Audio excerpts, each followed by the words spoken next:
Estamos de volta com o DF no ar e Brasília em ação agora. Marcelo Moraes, tudo bem, Marcelo? Tudo bem, bom dia, Neila, bom dia a todos que estão nos assistindo. Olha, esse quadro aqui é para a gente falar sobre nichos de mercado, empreendedorismo, setores que crescem apesar das crises que existem. Hoje a gente vai falar do ramo de farmácias. Por quê?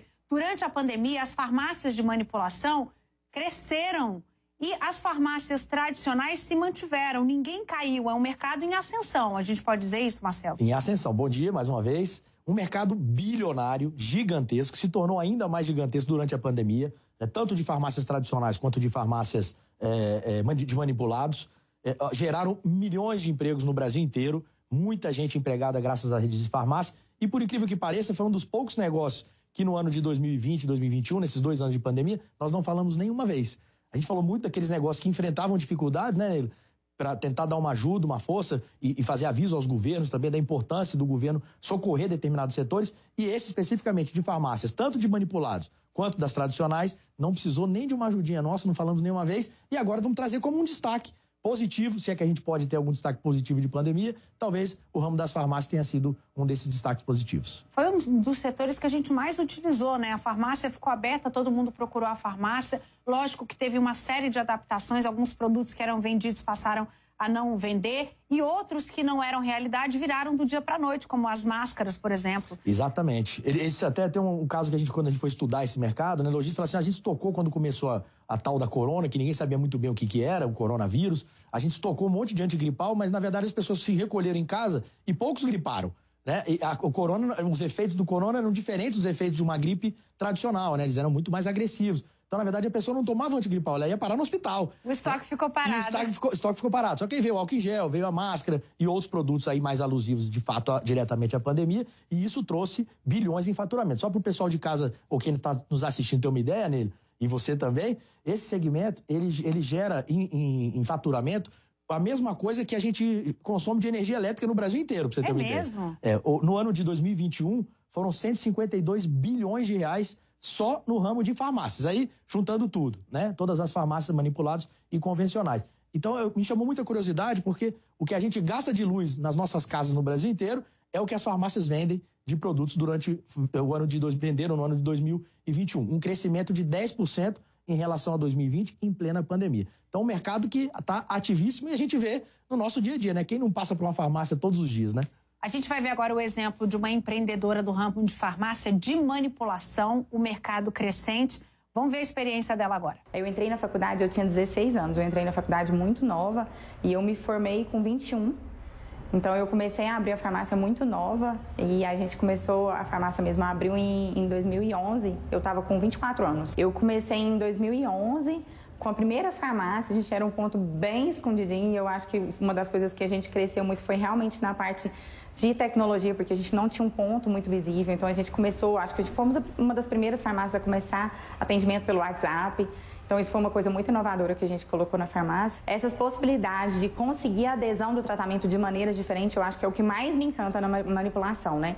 Porque proporcionar saúde, bem-estar para as pessoas, assim, longevidade, é o nosso principal objetivo, né? A gente não estaria aqui hoje se a gente não pudesse proporcionar isso aos nossos clientes. Incrível, né? As mulheres têm tino para negócio, são as empreendedoras à frente no mercado. Muito bom isso. A Flávia é um exemplo para qualquer mulher empreendedora. Abriu 4 lojas, né? Já tem mais de 100 funcionários, faturando bastante, crescimento de faturamento também durante a pandemia. E o manipulado tem essa característica, né? A gente viu durante o vídeo que a gente passou, a delicadeza, é a farmácia tradicional, aquela farmácia antiga, que tinha o chamado farmacêutico, né?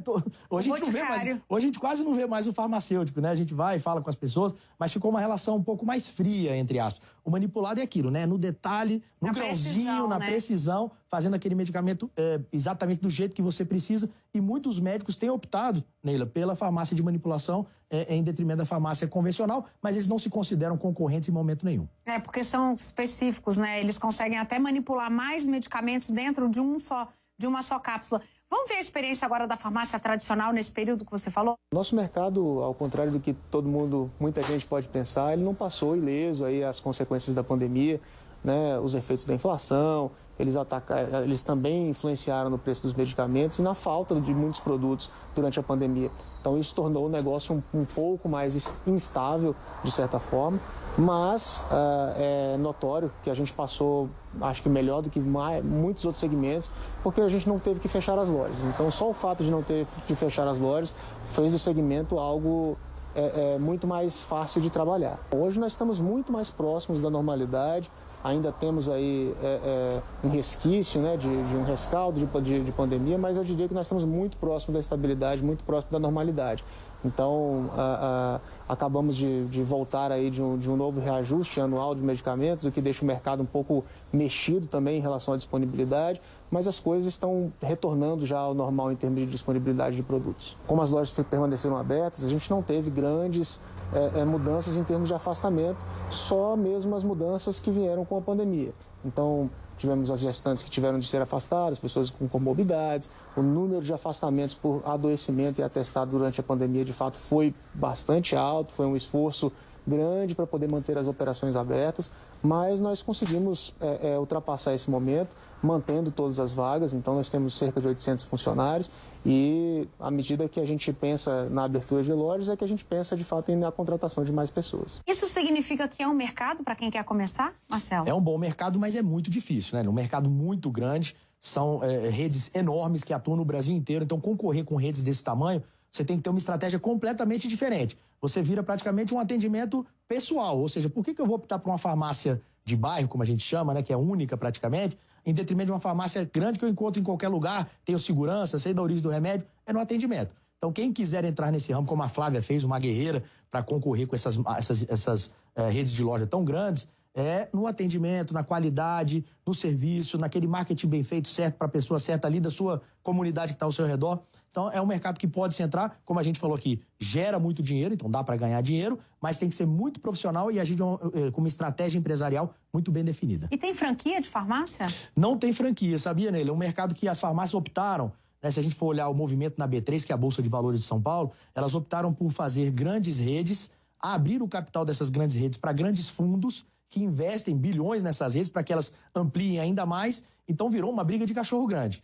Eles não franquiam, são redes próprias e que optaram pelo mercado da Bolsa para abrir seu capital, receber aportes bilionários e, com isso, garantir a expansão do seu crescimento. Enquanto eles brigam pelo mercado, eles trazem mais qualidade e a gente que ganha o presente, porque a gente tem uma farmácia sempre próxima de todos nós, com os produtos que a gente precisa e cada vez com mais qualidade.